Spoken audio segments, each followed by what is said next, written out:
Hello প্রিয় বন্ধুরা, কেমন আছো? আশা করি সকলেই ভালো আছো। আবারও চলে আসলাম নতুন একটি গল্প নিয়ে। গল্পটি শেষ পর্যন্ত শুনলে তোমাদের দাঁড়িয়ে যাবে। অঝোর ধারায় বৃষ্টির নামে কল কল করে নিচে পড়ছে।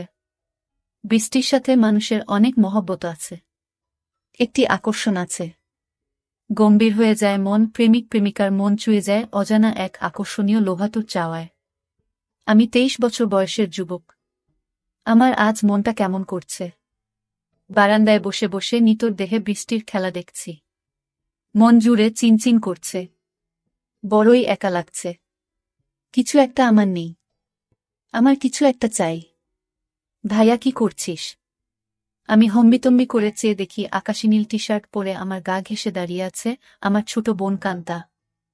আমি মুখ তুলে বলি, বসে আছি, বৃষ্টি দেখছি। তা আমি দেখছি ভাইয়া, কিন্তু তোমাকে খুব বিষণ্ণতা, একাকিত্বের ভেতর ডুবে থাকা মনে হচ্ছে। তোমাকে আমি অনেকবার বলেছি, জলি আপার আহ্বানে সাড়া দাও। জলি আপা তোমার জন্য পাগল। দুইজনে বসে বৃষ্টির খেলা দেখতে খুব মজা পাবে। কান্তা আমার 2 বছরের ছোট, ভীষণ চটপটে হাসি খুশি মেয়ে। পাতলা গড়নের লিকলিকে শরীর। যেমন সুন্দরী তেমন লেখাপড়াতেও খুব ভালো। আমি জীবনেও কান্তার সাথে কথায় জয়ী হতে পারি না। কান্তা কথার সাথে কথা মিলিয়ে খুব সাবলীলভাবে কাবু করে দেয়। আমাদের মাঝে খুব মিল। ভাই বোনের সম্পর্ক হলেও তুই তুকারি সম্পর্ক। বাহিরে গেলে কেউ বুঝতেই পারে না যে আমরা ভাই বোন। সবাই মনে করে বন্ধু। কান্তা জলিকে খুব ভালোবাসে, তাই কান্তার আশা আমি জলির সাথে প্রেম করি। জলিও অনেকদিন যাবৎ আমার সাথে সম্পর্ক করতে চেষ্টা করে যাচ্ছে। আমি প্রায় 1 বছর নেশায় আসক্ত ছিলাম। কান্তার কারণেই আমি সেখান থেকে ফেরত এসেছি। কান্তা আমাকে খুব ভালোবাসে। মা আমার নারী আন্দোলন করে, যা আমার পছন্দ নয়। নিজেকে প্রচার আর প্রসার করায় আম্মা খুব ভালোবাসে, তাই নিজের টাকা খরচ করে আন্দোলন করে, কিন্তু নিজের অনেক ভুল নিজেই দেখে না। সন্তানের উপর অধিকার আছে, তবে তাদের দেখার সময় উনার নাই। আমরা ভাই বোন ছোট থেকেই কেয়ার করি না আম্মাকে। আব্বা খুব ব্যস্ত ব্যবসায়ী মানুষ। তিনি আমাদেরকে টাকা দিলেই সব দায়িত্ব শেষ, এমন ধারণা পোষণ করেন। দেশ বিদেশ ঘুরে বেড়ায়। মা বাবার মধ্যে তেমন কেমিস্ট্রি আছে বলেও মনে হয় না।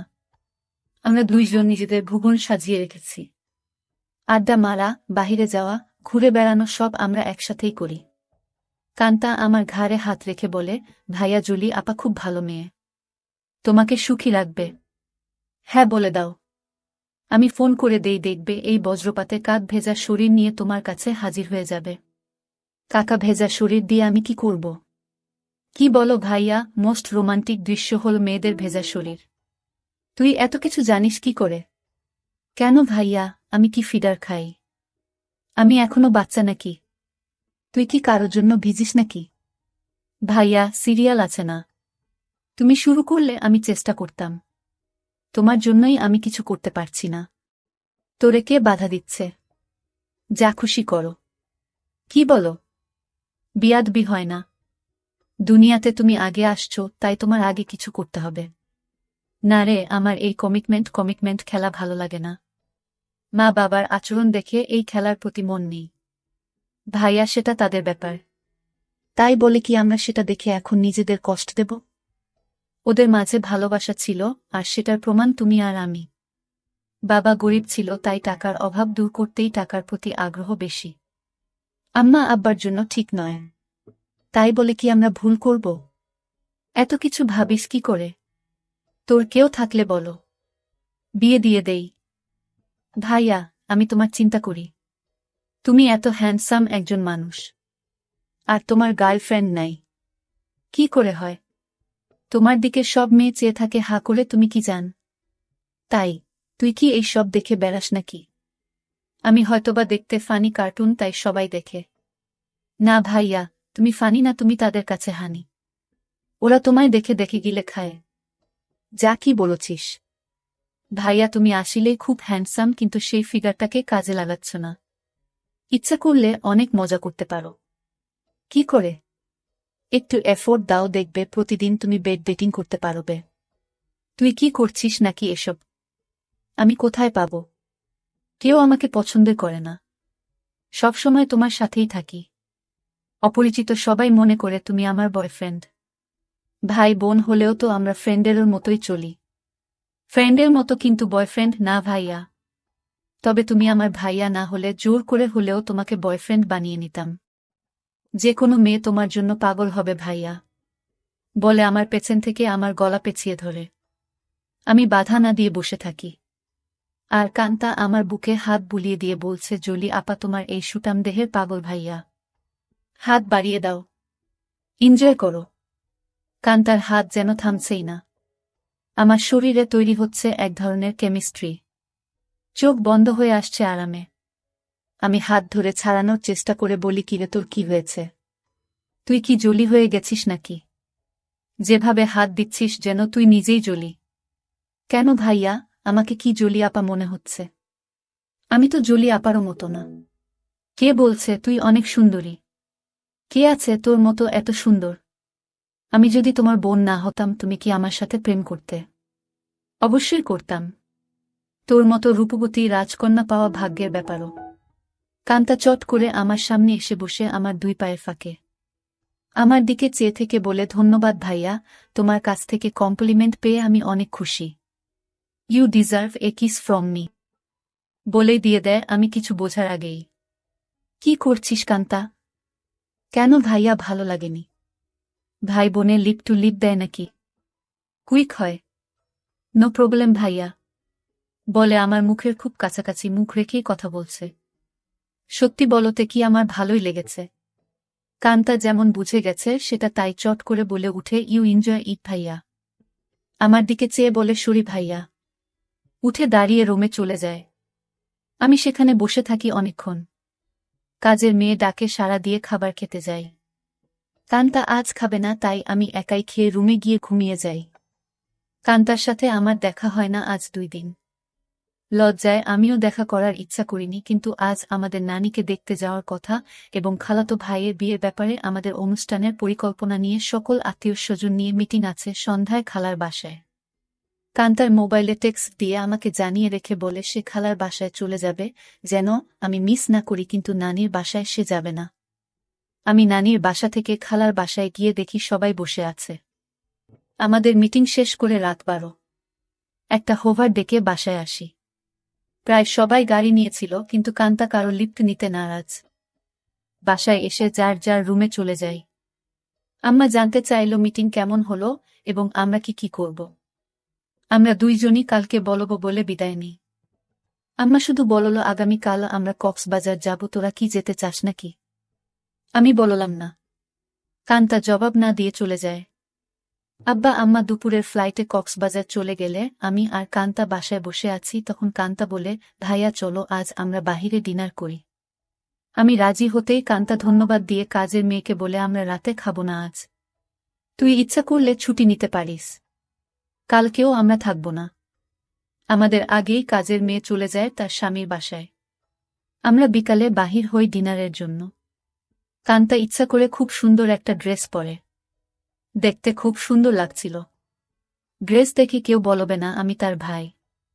ভাইয়ের সাথে ডিনার করতে যাচ্ছে। কান্তার চেয়ে থাকা যেন আমার ভালো লাগছে না। কি যেন সে বলতে চায়। কি যেন লুকিয়ে আছে কান্তার ভেতরে। ভাইয়া তুই আমার প্রতি রেগে আছিস। সেটা কিন্তু একটা ফান ছিল। কেমন করে যেন একটু বেশি হয়ে গেল, তাই না? সরি ভাইয়া, বাদ দে সেই কথা। আমরা তো ভাই বোন, কিন্তু বন্ধু বটে। আমরা ডিনার করে রাত 10টায় আমরা বাসায় চলে আসি। কান্তা ড্রেস চেঞ্জ করে নিচে টিভি দেখতে আসলে দেখে আমি বসে আছি। ভাইয়া চেঞ্জ করে আস, মুভি দেখব। আগামীকাল কয়েকজনকে ডেকে নিয়ে পার্টি দেব। কি বলো? বেশি না, তুই যাকে ইচ্ছা বলে দিস আসতে। আমি রাজি। যেন ওসব জিনিস না আনে। আমি একটা শর্ট পরে নিচে এসে একটা হিন্দি মুভি দেখছি। কান্তাও শর্ট পরা। মা বাবা না থাকলে আমরা প্রায় সময়ই তা পড়ি। অনেকক্ষণ কান্তা কোনো কথাই বলেনি। অন্য সময় মুভি পছন্দ না হলে বা সাউন্ড বেশি কম নিয়ে ঝগড়া করে। আমি প্রথম কথা বলি, কিরে কান্তা কফি খাবি? দাঁড়াও ভাইয়া, আমি বানিয়ে নিয়ে আসি। বলে কিচেনে চলে যায় এবং কেটলিতে পানির সুইচটা দিয়ে অপেক্ষা করে। আমিও গিয়ে পাশে দাঁড়াই আর বলি, তোর মন খারাপ নাকি? কিছু তো বল। না ভাইয়া, আমার সেই ভুলের জন্য খারাপ লাগছে। কি যে বলিস, কি হয়েছে? আমি কিছু মনে করি নাই। ভালোই লেগেছে। ভালোই লেগেছে কথাটা বললাম কারণ কানটা যেন সহজ হয় একটু। তোমার ভালো লেগেছে? তা আমি তখনই বুঝেছিলাম। কফি নিয়ে আমরা সোফায় পাশাপাশি বসে টিভি দেখছি। কান্তা আমার গাড়ে মাথা রেখে বলে, ভাইয়ে তুমি আম্মা আব্বাকে বলে আমাকে বিয়ে দিয়ে দাও। এত তাড়াতাড়ি বিয়ে করতে চাস কেন? আমি না ভাইয়া, তুমিও করো। আমাদের তো আর লেখাপড়া করে চাকরি করতে হবে না। তাহলে এনজয় করি। কি বলো? দেখলে না তুমি আমার সাথেই কি মজা পাইলে। ভাবি হলে তো আরো পেতে নাকি? কেন? ভাবির কি দুইটা মুখ? আলাদা মজা লাগত। আরে না ভাইয়া, মুখ একটা, জিহবা একটা ছাড়াও মজা লাগার আরো জায়গা আছে। আর সেদিন তুমি আমাকেই ভাবি মনে করে তোমার হাত অন্য জায়গারও খুঁজেছিল। কান্তা আমার কুলে মাথা রেখে বুক চেতিয়ে শুয়ে পড়ে। বলছি জলি আপাকে কালকে ডাক দাও আর ইচ্ছে মতো হাতাও। অনেক বড় বড় আছে জলি আপারগুলো। আমার এত বড় দরকার নাই। ছোটই ভালো। ছোট ভালো বলে আমার গুলির দিকে কুনজরে দেখছ কেন? কি বলছিস? আমি কুনজরে দেখছি তা তুই কি করে বুঝলি?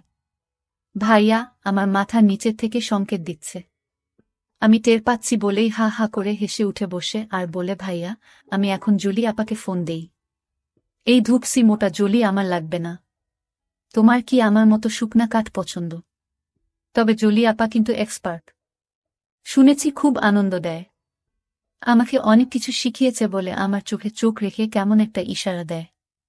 আর বলে, তুমি কিন্তু আমার বুকে হাত দিয়েছিলে ভাইয়া সেদিন। কি করছিস কান্তা? তোর কি লজ্জা নাই? কান্তা আজব সব কাজ করতে লাগল। আমি বললাম, কান্তা তুই কিন্তু অনেক দূর চলে যাচ্ছিস। ভাইয়া আমি অনেক দূর যাচ্ছি না।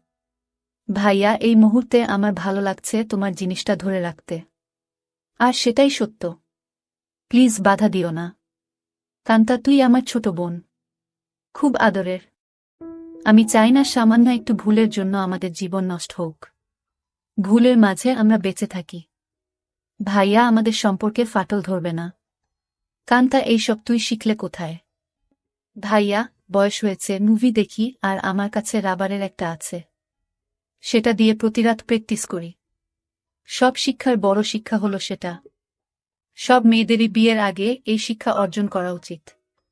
অনেকক্ষণ আমাদের মাঝে কোনো কথা নেই, শুধু একে অপরের শ্বাসরুদ্ধকর মুহূর্তকে এনজয় করি। এত সুখ এত আয়েশ জীবনে পাই নাই। কান্তা আমার কানের কাছে বলে, ধন্যবাদ ভাইয়া। তুমি তো বাজিমাত করে দিয়েছ। আমার খালতো ভাই সোহানের বিয়ে আগামীকাল। আমরা খালাতো মামাতো ভাই বোন 15 জন। আর সোহান সবার বড়। ভাই 10 জন আর বোন 5 জন। এই প্রথম একজন ভাইয়ের বিয়ে। গত বছর সোহানের বোন লিজার বিয়ে হয়েছে। অনেক আনন্দ ফুর্তি করেছি আমরা। কান্তা আর লিজা আমাদের সকল ম্যানেজমেন্টের দায়িত্ব নিয়েছে। খুব ব্যস্ত। আজও সকাল সকাল চলে গেছে। সোহান ভাইয়াদের ছাদে ডিজে পার্টির আয়োজন হবে আজ রাতে। আব্বুর ক্লায়েন্ট ঢাকায় কানাডা থেকে আসছে। তাই সকাল সকাল হোটেল থেকে তাদের নিয়ে ব্রেকফাস্ট করে ফ্যাক্টরি পরিদর্শন করতে হবে। আম্মু অনেক রাগ করেছে কারণ আম্মু চায় বিয়ের বাড়িতে যেন থাকে। বিয়ের দিন সারাদিন ছুটি আছে বলে আব্বু চলে যায়। আমি 11টায় ঘুম থেকে উঠে দেখি সেজেগুজে বসে আছে, খালার বাসায় যাবে এবং সেখান থেকে মেয়ের বাড়িতে কিছু জিনিস নিয়ে যেতে হবে। আমাকে দেখেই বলে, কিরে আজ অন্তত একটু তাড়াতাড়ি উঠলে কি হয়? কাজের মেয়েকে না বলে আজ নিজেই নাস্তা দেয় আমাকে। আর ফোনে বড় খালার সাথে স্পিকারে দিয়ে কথা বলছে। ড্রাইভার আমাদের বাসার সামনে বসে আছে যেন তাড়াতাড়ি যায়। কি ব্যাপারও আম্মু আজ নিজে এত আদর করে নাস্তা দিচ্ছ ব্যস্ততার মাঝেও? ফোনে থেকেই আম্মু বলে, তুইও তো আম্মুকে আদর করে অনেক কিছু খাইছিস তাই। একটু চামচামি করছি যেন আসল জিনিসটা পাই। বড় খালা বলে, কার সাথে কথা বলছিস ছাবিনা? ছাবিনা আমার মায়ের নাম। আপি অঙ্কিত। এখন ঘুম ভাঙল। সবাই ভাবছে অঙ্কিত রাগ করেছে। ওকে সাথে করে নিয়ে আয়। ফোনটা অঙ্কিতকে দে। আপি শুনছে, কথা বলো। এই অঙ্কিত, গতকাল আসলি না কেন? সবাই ভাবছে তুই রাগ করেছিস। কারো ফোন ধরিস নাই কাল বিকালে। রাগ করিব কেন? গতকাল আম্মুর একটা বিশেষ অ্যাসাইনমেন্ট নিয়ে ব্যস্ত ছিলাম, সেটা করে দিয়েছি। তাই আম্মু আজ খুব খুশি। 2টার আগেই চলে যাব খালা। আমার নাস্তা শেষ হতেই আম্মু এসে বলে, এই অঙ্কিত, আমরা আবার কখন করব সেটা ভেবেছিস? এত ব্যস্ত হচ্ছ কেন? এই 3 দিন আমরা খুব ব্যস্ত থাকব। ওমা 3 দিন? ড্রাইভার বাহিরে বসে আছে। এখন যাও, দেখি সময় করে একটা কিছু করে দিব। কাজের মেয়েকে 3 দিন ছুটি দিয়ে আম্মু বলে, যা তোর স্বামীর সাথে এনজয় করো। 2000 টাকাও হাতে দেয়। শান্তা নামের কাজের মেয়েটা আমাদের পরিবারের খুব ভালো সম্পর্ক। আমরা সবাই নিজের মতোই ভালোবাসি। শান্তা বলে, আমি আগামীকাল বড় খালার বাসায় যাব, কথা হয়েছে। আমি খালাকে বলেছি কাজে সহায়তার জন্য। তাহলে তো খুব ভালো। আমাকে না জানিয়ে তোরা সব ঠিক করে ফেলেছিস। খালা আমাকে চিঠি দিয়ে দাওয়াত দিয়েছে। অনেক কাজ আছে না? সোহান ভাইয়া অনেক ভালো মানুষ, তাই উনার বিয়েতে সাহায্য করতেই হবে। ঠিক আছে, যা। বাহিরে ড্রাইভারকে গিয়ে বলো আমার 5 মিনিট লাগবে। তুইও দাঁড়িয়ে থাক, তোকে নামিয়ে দিব। আমাকে আম্মু বলে, অঙ্কিত একটু উপরে আয় তো তাড়াতাড়ি বলে সিঁড়ি দিয়ে চলে যায়। আমি উপরে যেতেই আমার বলে, অঙ্কিত যেতে মন চাইছে না, তোর সাথে এনজয় করতে মন চাইছে। এখন যাও, কথা দিলাম আজ সন্ধ্যায় কিছু একটা করে দিব। সত্যি দিবে তো, নাকি জোয়ান মাইয়াদের পেয়ে আমাকে ভুলে যাবি? আমার শিরায় শিরায় আগুন জ্বলছে। কথা দিলাম ডার্লিং। আজ অনেক দিন পর আমার শখের বাইকটা বাহির করে ঠিক সময় খালার বাসায় পৌঁছে যাই। বাড়িটা খুব সুন্দর করে সাজিয়েছে। গুলশানে এমন 3 তলা বাড়ি আর সামনে পেছনে বাগানওয়ালা বাড়ি খুব কম। এক পাশের বাবুর্চিখানা বানিয়েছে, সেখানে মিতু আপা দায়িত্বে। যার যা দরকার মিতু আপা অর্ডার করে। আমাকে দেখেই বলে, এনিথিং স্পেশাল লাগবে? না আপু, সবার স্পেশাল থেকে একটু একটু করে চেকে নিলেই আমার হবে। ভেতরে ঢুকেই কান্তার সাথে দেখা। ভাইয়া এসেছিস? চল উপরে যাবি ছাদে। আয়োজন কেমন হয়েছে দেখবি, বলে টেনে উপরে নিয়ে যায়। সাথে সাথে অনেকেই যায়। খুব সুন্দর হয়েছে। পার্টি কখন শুরু হবে? 6টার সময়, 12টায় শেষ। কান্তা সবাইকে বলে, এই তোরা সবাই নিচে যা, খাবারের কি খবর দেখো। আমি ভাইয়ার সাথে একটা সিক্রেট কথা বলে আসছি। নিশা রাগ করে বলে, এক বাসায় থাকো, সিক্রেট কথা বাসায় বলে আসতে পারো না? যা পাকনামি করবি না। যখন আসছি ভাইয়া ঘুমাচ্ছিল। এই সিক্রেট কথাটা না বললে কাজে মন দিতে পারছি না। কান্তা আমাকে এক কোনায় নিয়ে বলে, কি খবর মাই হিরো? রাতে টায়ার্ড ছিলে তাই বলে কি দরজা বন্ধ করে ঘুমিয়েছিলে? সকাল থেকে ছটপট করেছি, জানি তুই ডিস্টার্ব করবি তাই বন্ধ করে দিয়েছিলাম ভালো ঘুমের জন্য। ভাইয়া, আমরা 1 বোতল শরাব নিয়ে আসছি, রাতে খাবো। খাবি নাকি? দেখা যাক। কান্তা মুচকি হাসি দিয়ে চলে যায়। জমে উঠেছে আমাদের ডিজে পার্টি। সোহানের চোখে মুখে আনন্দ। 3 বছরের প্রেমিকা তিন্নি বউ হয়ে ঘরে আসছে। মা বাবা ভাই বোন বন্ধুবান্ধব মিলিয়ে প্রায় 15 জন মানুষ ছাদে খাচ্ছে, গল্প করছে, মিউজিক শুনছে, ড্যান্স করছে। আমার কাছে এই সব আনন্দ খুব বাড়াবাড়ি মনে হচ্ছে। অযথা টাকা পয়সা নষ্ট। দেশে অনেক গরিব আছে, সেই দিকে খেয়াল রাখা উচিত আমাদের। আমি কথা প্রসঙ্গে সোহান ভাইয়ার সাথে শেয়ার করি। সোহান ভাইয়া উঠে দাঁড়িয়ে মাইকের কাছে চলে যায় এবং মাইক হাতে নিয়ে বলে, লেডিস অ্যান্ড জেন্টস, আমার ছোট ভাই অঙ্কিত এইমাত্র আমাকে বলল ওর কাছে এই পার্টি খুব বাড়াবাড়ি মনে হচ্ছে। অযথা আমরা টাকা পয়সা খরচ করছি। অঙ্কিতের কথাটা আমার ভালো লেগেছে। আমি আমার ব্যক্তিগত ফান্ড থেকে 5 লক্ষ টাকা আমার খালা ছাবিনার মাধ্যমে গরিব অসহায় মহিলাদের সাহায্য করব। সবাই হাত তালি দিয়ে সোহান ভাইয়ার চেয়ে আমাকেই বেশি ধন্যবাদ জানায়। আম্মু আমার কাছে এসে বলে, অনেক খুশি হয়েছি। আরও বেশ কয়েকজন এই ফান্ডে দান করেন। প্রায় 30 লক্ষ টাকার প্রমিস হয়। আম্মু মাইকে গিয়ে সবাইকে ধন্যবাদ জানিয়ে বলে, কি করে সঠিকভাবে এই ফান্ড ভালো কাজে ব্যবহার হয় সেই জন্য অঙ্কিত সোহান আমার সাথে কাজ করবে। সোহান ভাইয়া আমাকেই দায়িত্ব দিয়ে দেয় যেন আম্মুর সাথে কাজটা সঠিকভাবে করি। আম্মু আবার আমার কাছে এসে বলে, আর দেরি সহ্য হচ্ছে না। আম্মু পাগল নাকি তুমি? কান্তা আমাদের পাশে এসেই বলে, কি খবর ভাইয়া? আম্মুর নতুন পার্টনার হয়ে গেলে। আমি কান্তাকে বলি, তুই ইচ্ছা করলে আমাদের পার্টনার হতে পারিস। বিনিময়ে কিছু দিতে হবে নাকি? আমাকে কিছু দিয়ে দিস হয়ে যাবে। এই কথাই তো আম্মু বলছিল, আর তুই চলে আসলি। দিয়ে দিব, নিয়ে যেও, পার্টনার হতে চাই বলে চলে গেল। আম্মু আবার বলে, এই অঙ্কিত কিছু বলো না। আমার এখন চাই। এখন কোথায় কি করে হবে? শত শত মানুষ। আমি জানি না, তুই একটা কিছু করো, নয়তো সবার সামনে খুলে ধরব কিন্তু। আম্মু কথা শেষ করতে না করতেই ফোন বেজে ওঠে। আম্মুর খুব ঘনিষ্ঠ বান্ধবীর স্বামী কার অ্যাক্সিডেন্ট করেছে। আম্মুর সাহায্য চায়। আম্মুর পরিচিত হাসপাতালে আছে। ওদের অবস্থা তেমন ভালো না। আম্মু সবার কাছে বলে কিছুক্ষণের জন্য যেতে চায়। সাথে আমাকেও নিয়ে যেতে চায়। সবাই তাড়াতাড়ি চলে আসার কথা বলে দেয়। কান্তা আমার পাশে এসে বলে, ভাইয়া, কি খবর? আম্মু, দেখি তোমাকে ছাড়া এখন চোখে পথ দেখে না। কি ব্যাপার? আম্মু কান্তাকে বলে, তুই যদি যেতে চাস চল আমাদের সাথে। না আম্মু, তোমাদের ডিস্টার্ব হবে আমি গেলে। আমি এখানেই আছি।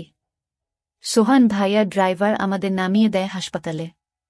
আম্মু ডাক্তারের সাথে দেখা করে বলে, উনি আমার রোগী, আপনারা চিকিৎসা করুন, টাকা পয়সা আমি দেখব। আম্মুর বান্ধবী শিলাকে সান্ত্বনা দিয়ে বলে, চিন্তা করিস না, ঠিক হয়ে যাবে। তোরা কোনো টাকা দিস না, আমি পরে এসে সব ঠিক করব। তোর কাছে টাকা না থাকলে বলিস। সোহানের বিয়ে বাসায় বহু মেহমান আমার জন্য অপেক্ষা করছে। আমি এখন যাই। আমরা একটা ট্যাক্সি করে সোজা আমাদের বাসায় চলে আসি। আমার রুমে ঢুকে আম্মু বিছানায় গিয়ে আমাকে বলে, কই তুই আয়, আমাদের হাতে সময় নাই, মাত্র 1 ঘন্টা সময়।